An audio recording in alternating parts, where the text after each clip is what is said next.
કચ્છ, રાજકોટ, જામનગર અને મોરબી સહિત 6 જિલ્લામાં 3 કલાક ભારે વરસાદની આગાહી. સુરેન્દ્રનગર, બોટાદમાં મધ્યમ તો ઉત્તર ગુજરાતમાં ખાબકી શકે છે હળવો વરસાદ.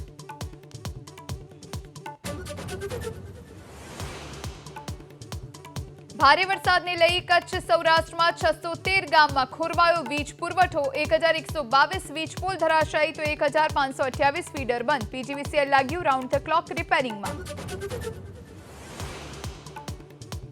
વિશ્વામિત્રી નદીનું જળસ્તર ઘટતા વડોદરાના નાગરિકો માટે આવ્યા રાહતના સમાચાર. 48 કલાકથી બનેલી કફોડી સ્થિતિની વચ્ચે પહેલીવાર પૂરના પાણી ઉતરવાની જાગી આશા. રાજ્યમાં પૂર જેવી સ્થિતિને લઈ પ્રધાનમંત્રી મોદીએ મુખ્યમંત્રી સાથે કરી વાત. બચાવ અને સહાયની મેળવી માહિતી. વિશ્વામિત્રીના પૂરને લઈ પીએમએ વ્યક્ત કરી ચિંતા.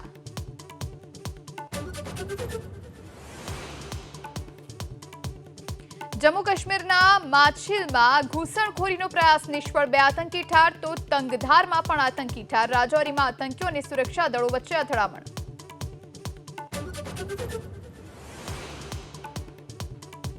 બેંગલુરુ ઇન્ટરનેશનલ એરપોર્ટ ટર્મિનલ પર શખ્સની હત્યાથી હડકંપ. પત્ની સાથે સંબંધ હોવાની આશંકાએ છરીથી શખ્સ પર હુમલો. પોલીસે આરોપીને ઝડપ્યો.